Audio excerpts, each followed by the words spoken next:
Welcome back to Loan Officer Success Partner. And you know what? We always find the coolest people, way cooler than me. So I appreciate you guys joining in and getting past me for some of these great guests, because today we've got Ashley Bedford from Aptly down in Orlando, Florida. And she does business a little bit everywhere, but let's talk about the business, because 1%, top 1% in the U.S., top 100 in the state of Florida. Like, I don't even know how I wrangled her in, but welcome to the show, Ashley. Thanks for coming by. Thank you so much for having me. I'm really glad to be here and share some things with all the people out there. Oh, so excited. And, you know, the people are excited to hear from you if they haven't already, because you're out there doing some amazing things. Like, you know, again, I hate talking numbers because, you know, we don't have to, right? We've heard your report card, but at the end of the day, there's other people out there that want to know, how do you do that, right?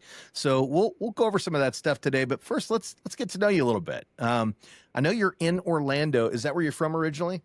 I am not. I'm originally from a small town in Oklahoma, Enid, Oklahoma, and then I spent my latter years in Ohio. And then I met a boy who I'm now married to 21 years ago. Very and cool. Moved to Florida when I was 18. And actually, I didn't have a car or anything. I just hopped on a plane and like flew here. I'd never met him in person or anything. Wow. I don't advise doing that. He could have been a serial killer.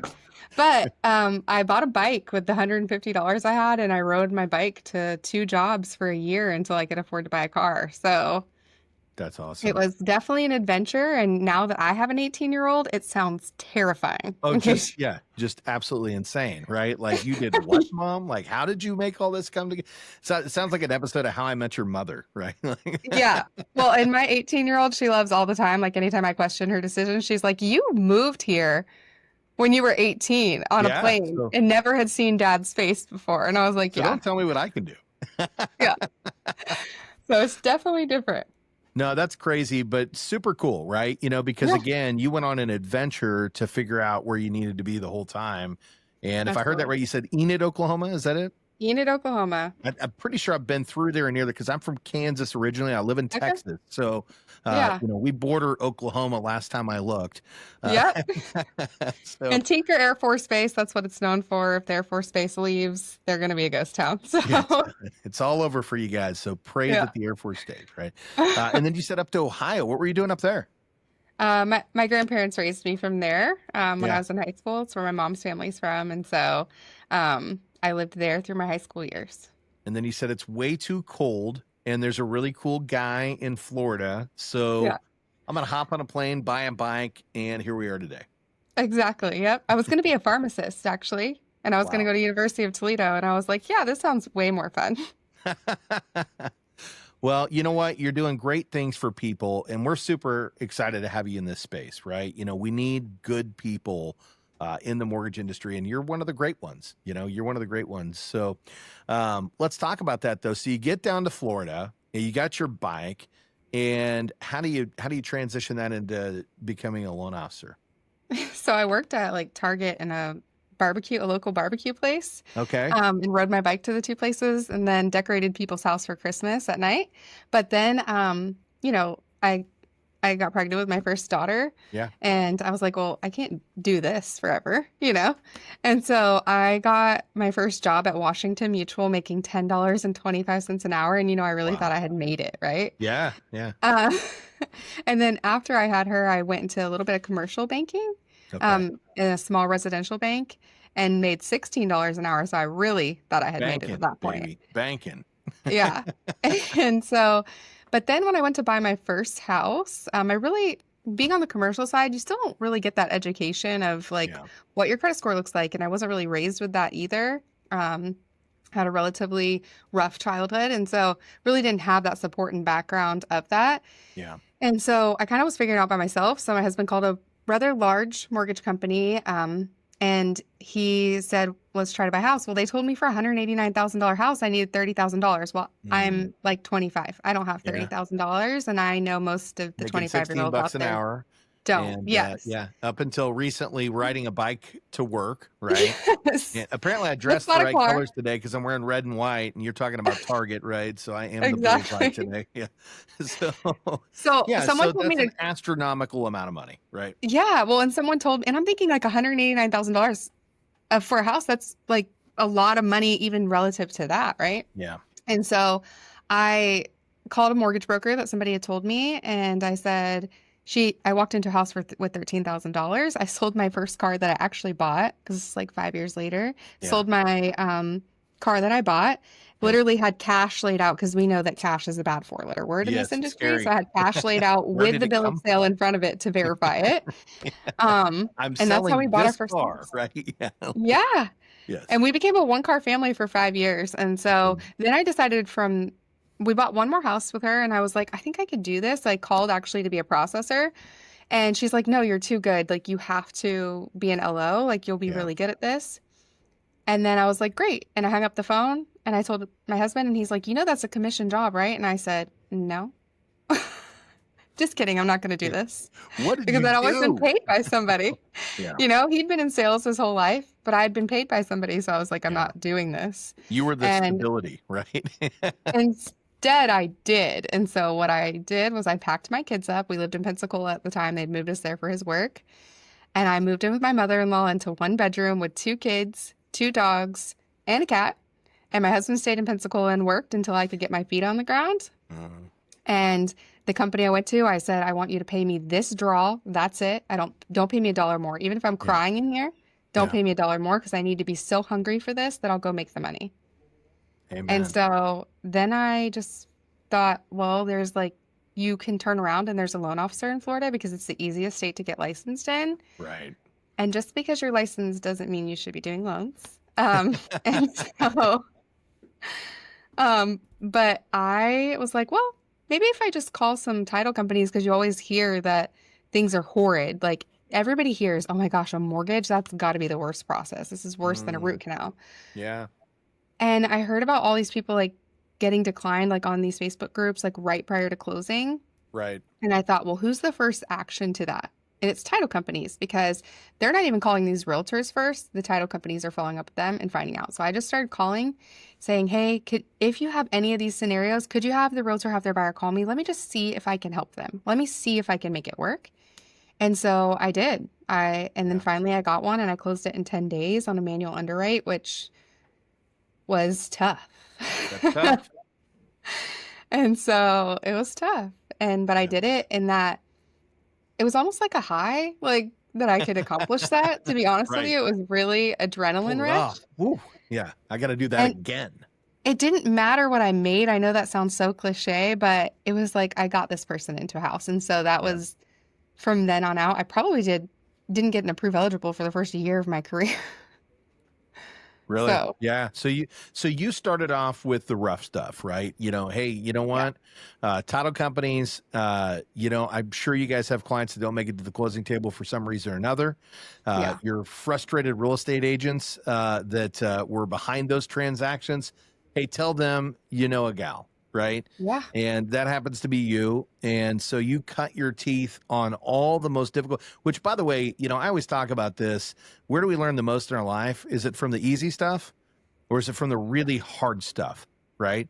In fact, I had a conversation with one of my loan officers today who has his first USDA loan where the client has 3 rental properties, each of which is privately mortgaged. And he just came out of a divorce where his 1099 income from his real estate job was going through his wife's 1120S, and he has no access to that business anymore. Right. Congratulations. You're in the mortgage industry. But you know what? Is he learning something right now? Yeah. Absolutely. Baptism by fire is like I call it. Baptism by fire. You'll never forget. I promise you. I love that. I love that. So, you bump into the industry with some really difficult loans, but you get known early on as somebody who can get it done, and not just get it done 10 days later on a manual underwrite, and you've got this client into a home, right? Yeah, well, and I think, we talk about technology and everything, but honestly, I think that I learned the most because we didn't have that. I mean, really, it was a time, if you think even 10 years ago, it was a time where you had to email your AEs and ask them the questions, like to get the answers. So I would literally blind copy every AE with the full scenario and say, can you do this? Like we were still pricing rates on a rate sheet. There was no automated thing to like price a rate. And so I think that was an advantage over having the technology we have now to learn. I went through every Control F became my best friend um, I love on that. PDF. So I You didn't just have Chat did GPT it. that you could just drop the guidelines in and say, where is There this was at? no chat, nothing like. Yeah.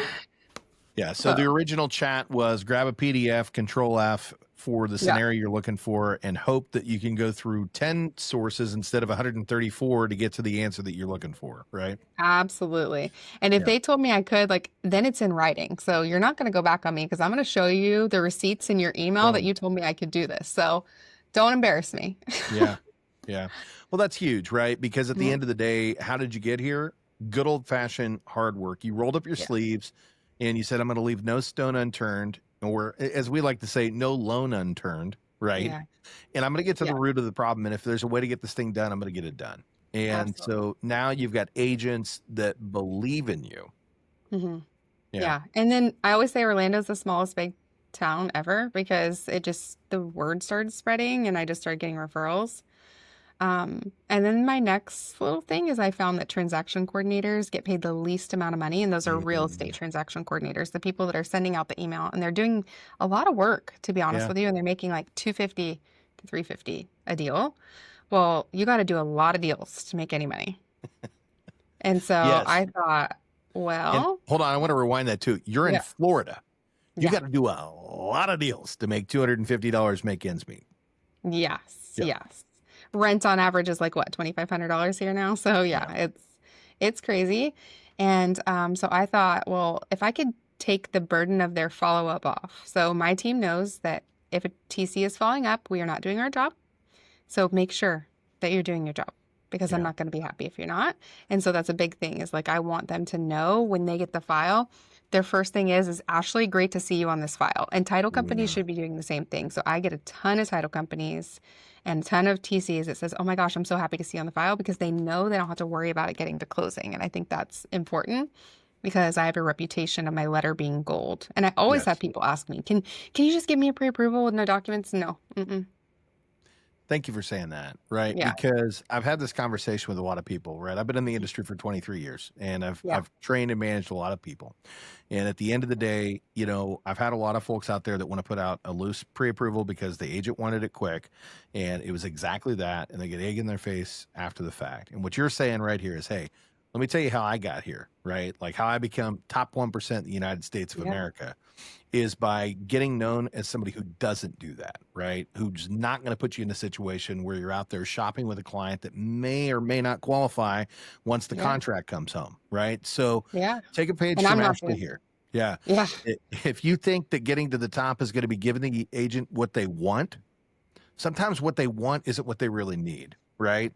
Yeah. And you build a relationship off giving them what they need, right? Hey, I can give you what you want, but I don't do that. And here's the reason why, right? Yeah, and it's It, okay if they decide like in the beginning of my career I was probably much more emotional and it's easy to be emotional when you're like struggling and feel like the fear of like, okay, where's the next deal coming from? Because ultimately, like I've done deals for free. So I don't focus on the paycheck because the minute you start focusing on the yeah. paycheck, you're out. And I know a lot of people will say that are new, like that's easy to say, but I feel like I've always been like that. Like I've Mhm. done deals for free in the beginning of my career if it made sense. Like if it meant that because it under appraised, I needed to lower my comp a little bit, that's what we're doing. Like we're gonna do Yeah. whatever. Listen, I've made mistakes and had to eat my comp because I'm closing the deal. Okay. Right.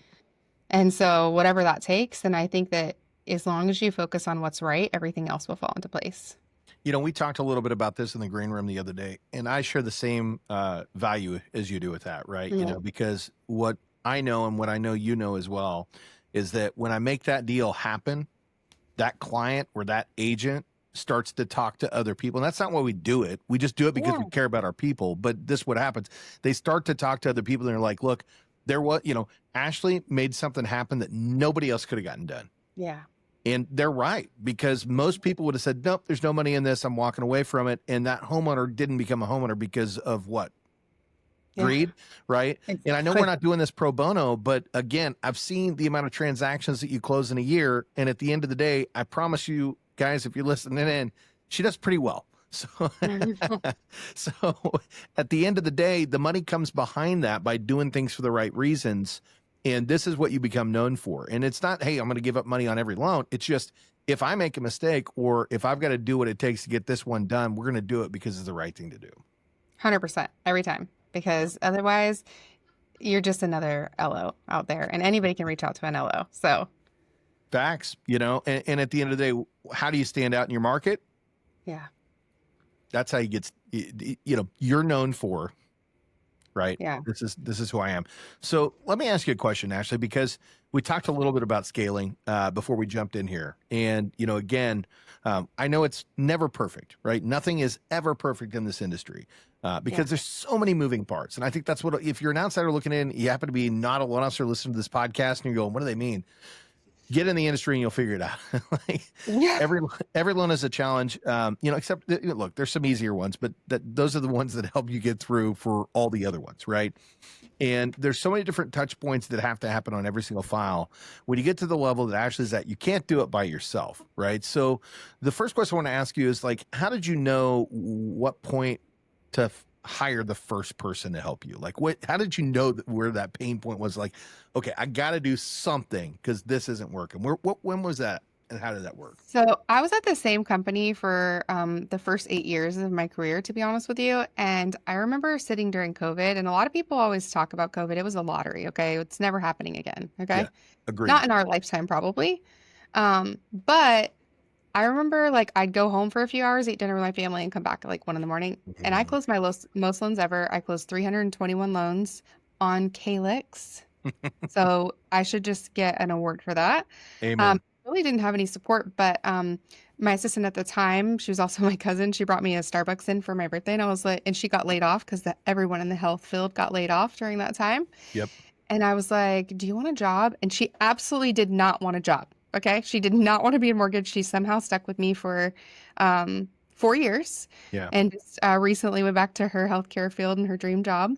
But she helped me really just analyze the paperwork. Like I still qualified everybody. She wasn't a true LOA of qualifying people, but just picked up some things, and that really supported me and helped me. And then when I left to come to Apley, what was most important to me was having good culture. And I came here because of the culture, and I came here for the things that I was weak in, because I don't want to run compliance. Like all people always say, why don't you open your own business? Like, because that stuff's boring to me. I want to close deals, right? Yeah. I'm a really good like A- player. Right. And so, and I knew culture. So I called one of my previous account executives and I said, do you want to take a chance with me and open your own processing company? And so he's like, but I don't know everything. And I said, well, I'll teach you what you don't know. So he became my processor. My assistant came with me and did my social media and really grew that. And she still does my social media on the side, which is great. Yeah. But that's the team that I have. It's amazing. I was like, and coming here has been great because they know technology and I just don't. And I think people expect because you're under 40 that you just know technology, and it's not my strong point. So I knew I needed to find spaces that had stronger points than what I had, because I can close a deal and I can teach people to close a deal, but technology was not my thing. Yeah. Well, you know, I think what I heard you say was when business got overwhelming, you just took the first able body that you trusted. They didn't even have to have experience in the industry. And look, you know, maybe that's the right way to start, for maybe it's not. You know, I'll give you an example. During that same pandemic, you know, the team that I was leading, we were closing 300 to 350 transactions a month. And we were taking able bodies at that time, right? In fact, Jennifer, who you know, who's helping us with the podcast right now, Jennifer is one of those able bodied, no experience in the mortgage industry whatsoever, right? But she was a family friend of somebody that I knew, and she came very highly recommended. Hey, look, Jennifer gets stuff done. And guess what? She's still with me today, and she learned everything that she needed to know about this industry because we trained her, right? Yeah. And, you know, that's what you basically did. You said, look, I'm at a point where I can't keep going and get it all done. I need somebody. I need somebody I trust. I'm just going to grab the first person that I know I can trust who doesn't have work right now, and I'm going to bring them in and have them start. And what did she do, right? So you brought her in. What was her role when you first brought her in? Doc review and really just following up with clients to say, hey, why haven't you sent your documents yet? You know, things like that. Chasing paper. Setting appointments for me and things like that. Like that was the most important thing for me. Yes. Because I don't have time to chase people. And one thing, and a lot of LOs work differently. So some LOs, they just bring the business in and pass it on. That works for you. Yep. Unfortunately, it doesn't work for me. Like I love to I just want to double check the file. So everything goes in, input, and then I double check it because that's my name on that letter. Yeah. And that's important to me. So another thing that was important to me too when coming here is something they didn't do is I also wanted to lock and register all my own files because I felt like that was important. You can disclose them afterward, but that's my paycheck, right? Like I Yeah. think that's important. So there's some things I still control, and then there's some things I'm really behind on technology. Like I literally keep a whiteboard for my pipeline. Like it is a visually stimulating like ADHD thing that Yeah. helps me every day. So, Yeah. and a lot of people keep a pipeline in a computer, but for me, my brain can't even comprehend it at the moment. I grew up on a whiteboard. I used to Yeah. have a whiteboard. I literally would utilize it. Every transaction went up there. I knew what status it was in based on where it was or what color it was, right? And I knew which Yeah. ones were on life support and which ones weren't. And there was a lot of dry erasers and then rewrites. But at the Hmm. end of the day, what it does do is it gives you a bird's eye view right there in your face when you walk through the door, when you walk out the door. These are the people that are important to me right now, and Yep. these are the people I'm taking care of. So, I do use a CRM now, right? But I do Yeah. And I understand the also have that. concept. Yeah, right. Yeah. I would imagine with the amount of clients that you have to have that. But what you also said is I'm not a technology person, and so I needed to hire people that did these. So let's talk about that real quick, guys. When you are not great at something and it doesn't make money for you, right? It needs Mhm. to be done, but it's not a money-making activity. This is where you get to start farming stuff out. So it's like, look, Yeah. I'm going to do these things whether I like them or not because this brings money in, right? Yeah. But these things over here, they have to be done, but there's somebody out there that absolutely loves this stuff and I Yeah. suck at it, right? So that's who you hire. You hire the person that you can bring in to take the stuff that you suck at that actually loves the stuff that you hate, right? And they do that so that you can stay focused on what I like to call money-making activity. Yeah. Is that accurate, Ashley? You have to do it at home and at work. Like, I think that's the Mm, biggest thing. You have to do it at home and work. Like, I'm never, like, I tell my husband all the time, I will go work at McDonald's to keep my cleaning people. Okay. yeah. I'm never wasting a Saturday not with my kids to clean my house. Okay. Amen. I can go make way more money and that they're so fast. I mean, they can clean Yes. my whole house in an hour. It takes me the whole day. Like, they're great. They're wonderful. Yeah. And like, it's just hire the things out. Like, I don't have time for those things. And so you have to hire the things out. Make your life easier so that you can make more money and help more people. That's big money advice right there, guys. And Yeah. again, that's talking about inside and outside of the office. I feel the exact same way because effectively there's a lot of things that I could be doing, but are they actually producing income that allows for me to generate more wealth, right? And I could Yeah. spend a fraction of the cost over here, hire somebody that's great at it, that does it way better than I do, right? And that way I can focus on the things that are most important.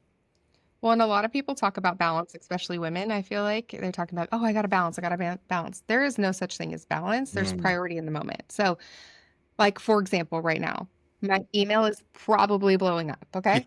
But I need to be on the podcast. So you Yeah. can't balance that, right? Like, this has to be the priority in the moment. Same thing. If I'm on a panel, I can't answer my phone. Yeah. If I'm with my kids, watching my kid, like, my daughter does equestrian sports. And so if I'm watching her, I'm not on my computer. But guess what? When she's on a break, I'm on my computer because now that becomes my priority. And so you're failing yourself by thinking there's such thing as balance because Yeah. you just have to figure out what's priority in the moment. I love that. Well, and it's actually a perfect stopping point because I Mhm. was going to say, I'd love to keep you here all day, but I know how your calendar looks, right? And at Yeah. the end of the day, you've got people out there that need you. So, what did we not tackle today that we should have? Because I think we could probably talk for a couple of days with all the stuff that you know about, how to create great success in your industry. But what did we not tackle today? What should we have said? I've had the question asked of me before, like, what would I have done earlier in my career? And again, newer LOs will tell me it's easy to say now, but if I could tell the person that started 10 years ago this, I would have fired a lot more people a lot quicker Mm, and I would have been less emotional about the deals I didn't get because I wasted so much time. I wasted so much time chasing people that were just like constantly chasing the shiny penny themselves yeah. that I could have nurtured relationships up front. Amen. I got way too emotional instead of educating myself on how to retain clients like that were shopping me. And so I wasted so much time in that emotion. And so I know it's easy to say, like another LO said to me the other day, she's like, well, that's easy to say when you have the next thing to go to. And, but I honestly, I feel like if I could go back and tell 10 years ago, I would have had even more business by Yeah. doing that because you just get so focused on like, let's just be real, we kiss the rear ends of realtors, okay? Like it's what we do. Right. But there's a point where it's like, this is exhausting. Like Mhm. if you can't see my value, then I need to exit the room. That makes so much sense. So have your Yeah. non-negotiables and know, when it's time to walk away from a relationship, Yeah. because there's other relationships out there where you may really, really get along and really enjoy that person's time. And Yeah. if you're going to focus that much time and energy, focus it on working with people that you know and you like and you trust, right? Yeah. So Yeah. I think that's important. And I would have done that way earlier in my career because I like to be friends with the people that I work with. And you are the five closest people to you. Yeah. And so make sure that that circle is good and bringing you up because otherwise you'll get stuck in the downtrend. We can talk about what a bad market this is right now, but it's not. Look at the positives. Yeah. Listen, it's great market. Let's keep going. Let's tell buyers that it is too, because it's not bad. First time home buyers have more opportunity to talk down, get seller concessions, get Yeah. lower prices. It's a great market. Well, I talk about that all the time, right? The best market is to buy is the one where you need to buy, right? If you don't need to buy, don't buy. But at the end Yeah. of the day, if you reverse this back to, the COVID times when rates had dropped to a ridiculously low point, purchase prices went up. So what was the Achilles heel there? Well, you spent 30, 40, 50, 100, 150,000, 200,000, $250,000 more on a house to buy it. And a lot of the times the Cash. folks were getting things that they didn't want. They didn't actually want the house. They had to buy quickly and had to make decisions that they actually didn't love. And we're in a market right now where you actually get to pick the house. You may be able to negotiate. Yeah. It's not like, hey, I got to come to I literally, when I sold the house, I had somebody come with their bank statements, pictures of the family. They canvassed the neighborhood to talk to all the neighbors, to ask the neighbors to for me to accept their offer. They Yeah. waived, contingency, waived title, or paid for I mean, literally, it was like, and I'm That's like, crazy. well, okay, I'll sell you the house. If you want it that bad, you got it, right? But now it's the exact opposite. The seller's most likely going to give you concessions. You can use those Yeah. concessions to buy down the rate. The price of the house is not going to cost you more. And more importantly, the home value is going to go up 5.5% on average per year. So the house that you're waiting to buy because you're looking for rates to come down is only going to get more expensive. And then if rates do get better, 1 million plus people will jump back to the market and you'll go Yep. right back to the old pattern and pay more for the house, but you got a better rate. So What is it? if 1% rate is 5 million people to the market. That's huge. Like first time home buyers are going to get cut out again. And they're the people that need the houses the most because they rent on are, average, for example, in Florida is like $2,200 to $2,500 a yeah. month. So Yeah. it's And huge. there's programs out there for you too, right? So if you're a first time home Yeah. buyer, there's there's state assisted, but there's also And other especially in TPAs. Florida. Yeah. Yeah. Oh, There's you've got huge. plenty. We Yeah, got you Hometown Heroes coming back in July, so you it's do. great. You do. Yeah. And if they Great. don't have that, I'm sure you're signed up with the other, proprietary Yes. DPA programs that are out there that Yeah. work at any time of the year, where you Yep. can truly get into a home with no money out of pocket right now. So, if you are a home buyer, get educated. We're not saying go out and buy a house. Get yourself educated. Reach out to Ashley and her team. They're going to give you great advice. And Ashley, we know you're in Florida, right? Yep. Specifically Orlando. What other markets do you serve? South Carolina, Texas, Tennessee, Ohio, Michigan, um, hmm, Illinois. So I have a few different markets. I mainly do referrals in the area and have family in those areas. So, There it is. but have made myself very knowledgeable in those areas to make sure I'm servicing the best I can. So I love it. And when they want to find you, we know you're with Aptly. How do they find you? What's the best way to get in touch with Ashley Bedford? on Instagram, Ashley the Mortgage Magician, and you'll find all of my information there. And also, I do some market updates as well in there. So, really great information.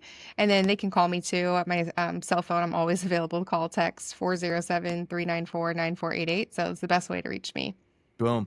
And if she rattled that off too fast and you're watching, it just rolled across the bottom of the screen. But if you're listening in, just jump down in the description. We'll make sure that we have all that information down there so that you can find Ashley. And you definitely should. Again, she's a 1%er for a reason, guys and gals. It's because she gets it done. And that loan you think you can't qualify for, I'm pretty sure I know somebody that'll find a way. So, Ashley, thanks so much for joining us today. May have to do a part 2 on this one because I know there was a lot more to say. But thank you so much for having me. No, thank you. Hey, and guys, go over there and make sure that you follow her, subscribe to the channel, like, comment, and forward this out to 3 people that you know right now that need to hear it, right? 3 people that are saying, hey, I need to buy a house. Or if you're a loan officer and you're going, man, how do I get successful? Send it to the people that need to get successful. They're going to hear something that Ashley said and go, oh, I can do that. Yes, you can. So I think that's a wrap for our show today. Thanks for joining in, and we will catch you on the next one.